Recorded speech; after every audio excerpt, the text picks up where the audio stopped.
We're planting climbing roses today on Pots and Trowels, and that's brought to you with the support of Cobra Garden and King Seeds.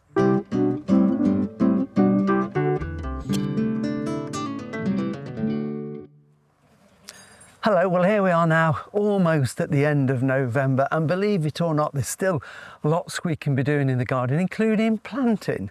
And if you've got any sort of roses, trees, shrubs, fruit bushes, that type of thing, this is a really good time to get them in, because although the air temperatures are now much cooler, believe it or not, there is still a little bit of warmth down there in the soil, which means that if you're planting in the garden, those roots have just got time to get a little bit of root growth on before the really cold weather in January, February. Come spring, they've got that little bit of a head start to make growth. So today we're going to be planting some roses against this arch here that divides two parts of the garden, and we've decided to plant the same variety either side with the idea of training them up to go over the top so we can clothe the arch and then get a wonderful display of roses next year.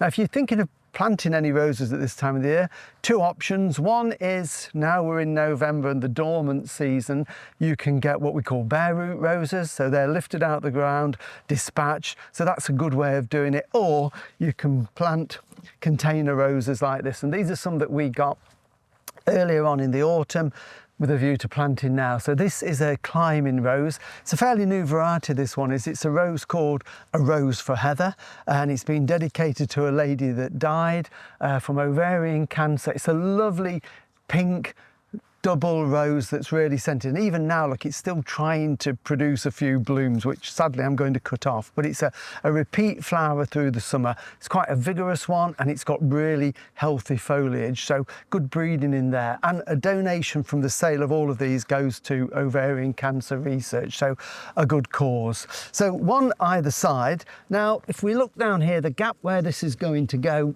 isn't huge in there, but the idea is the root will go in there, it will climb up, and it will be pruned to keep it nice and flat to the pergola. And then the idea is this box here will give a little bit of shade to the roots as well, stop them drying out, so it will fill this area nicely. So what I need to do now is to get digging and get a hole dug out in this soil.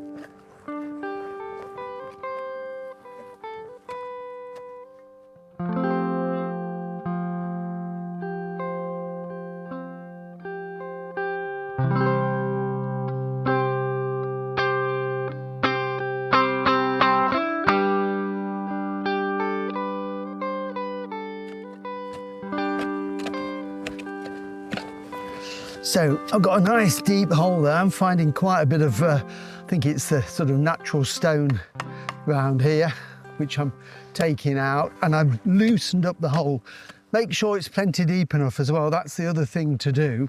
So obviously ours are grown in a pot, and that is the rootstock which we need to plant sort of to that level. So I need the hole to be a little deeper. So I'm just testing that with the pot, and we can see that, yeah, that I'm happy that that is plenty deep enough for what we're doing. So I've dug a hole quite a lot bigger than the pot, and then I'm using a fork just to break up the bottom.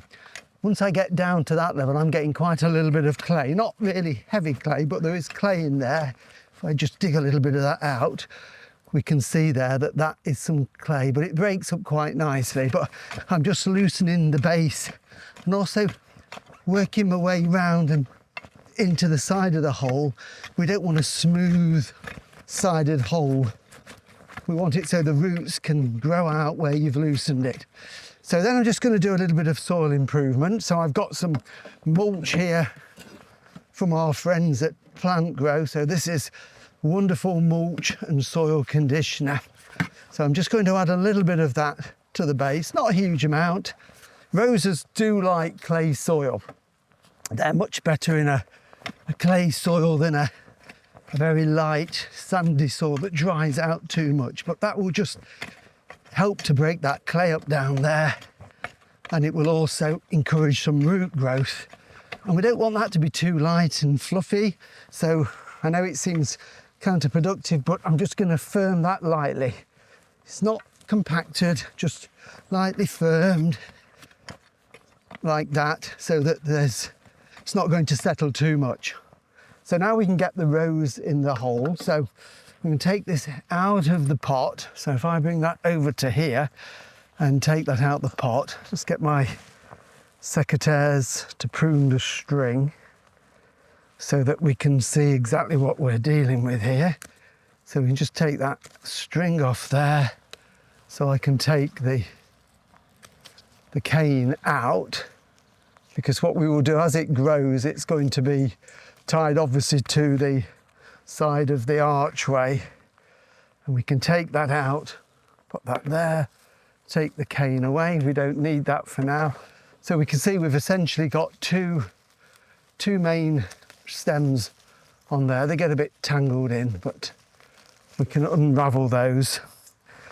And then we've got our root system here, nice root system. So I'm just going to scrape off the top bit like that. That's always a good thing in case there's any weed seed. It's going down to the bottom of the hole now where it'll never grow. And then just lightly loosen these roots. I find that works well, especially with roses, just so that they will then grow out of that. So that's all going into the hole, so that it's the same compost they've been growing in. And then the other thing I'm going to do is just put that into, well, I'm just going to pop that there, get a little bit more of our compost, and put a little bit on the soil heaps either side. And again, just work that in. So not a huge amount. We don't want to be planting them in compost. It's the soil we want, but we've just improved the soil slightly. Again, just to give them that little bit of a head start. And then we can take our rows and we can position that down into the hole like that. So at the moment, that is a little bit too deep because we want it to be planted. This rooty bit here is the rootstock. This is where it's been budded, and this is where we want it to be planted at soil level. What I'm going to do as well, it will make life much easier if I do it now. See, there's a little dead stem just there where it's been pruned back. We've got dieback. I could do it when it's planted, but it's going to be quite difficult getting down. So I'm just going to take that off like that. So it's a nice clean cut. So we just need a little bit of soil putting back into the hole. So we just cave a little bit of that in. There's another lump of stone there. We don't want that in, so that can disappear. Again, just firm that down a little bit. It's worth doing this and getting it right, because if it's not planted deep enough, it will rock around, and then we can position that into the hole. And that's now looking much better. If I get my cane and lay that across to the soil level, we can see that's pretty much where we want it to be. I could actually, if I'm being really pernickety, I could put that in just a little bit. That's more like it. So that now is sitting at soil level. If I push it down, and that is the perfect level that we want the soil to be. So that's in position, and it means what I can do is fan these branches out like that, and then holding that in place, we can put some soil in. I like to just crumble the edges in first. Again, it takes off that sharp edge, then gradually pull in some of this soil. And then before we completely fill it, make sure it goes all the way around the back. Use your spade just to poke it down a little bit. We want all that root ball to be surrounded by moist soil. We don't want any big air gaps in there. And then what I can do is get my foot in, my heel, and I'm just going to give that a firm around. I can't get my heel in there, so it's got to be my toe. I don't think the rose will mind too much. Just to give that a firm in. Okay. So that's going to hold it firmly. Then we can add another layer of soil around there. Again, making sure that we get it all the way around the root ball. Really is important. It's worth taking time to plant this properly. You only get one chance at planting it, and it will thank you for planting it properly. And the result will be lovely, strong growth come spring.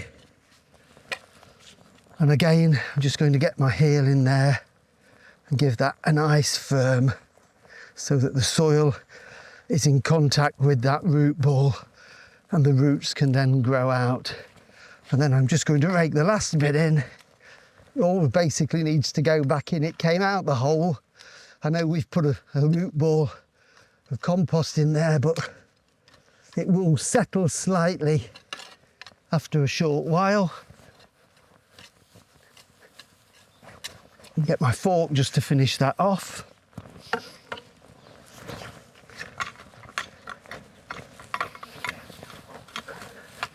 Sounds like another bit of rock, which we don't want. Final firm.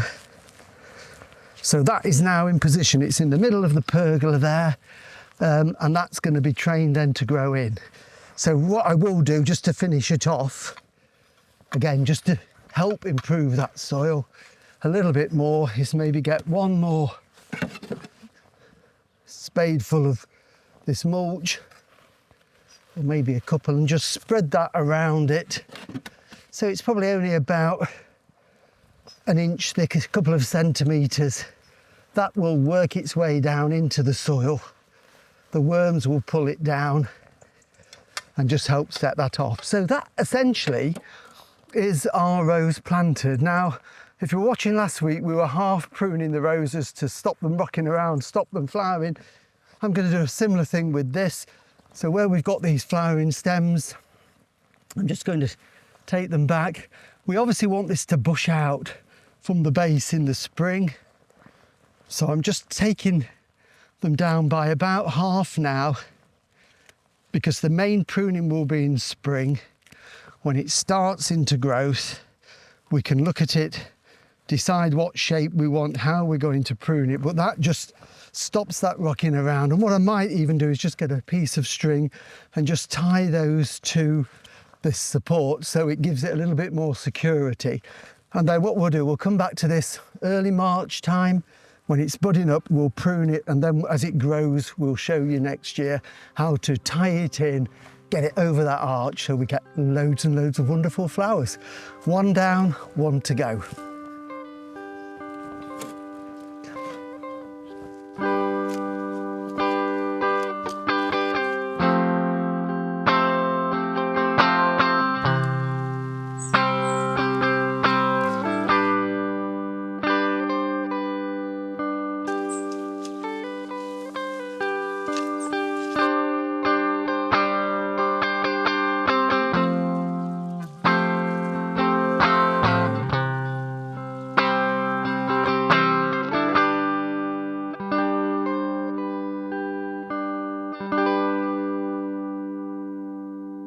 Well, there you go, planted just in time for the rain to settle them in. And if you're wondering whether you should water, as long as the soil you're planting into is moist and the root ball is moist, at this time of the year, I wouldn't water, because we're going to get plenty of rain over the next month to do that for you. We'll be back again next week in the garden, so we'll see you then. Bye.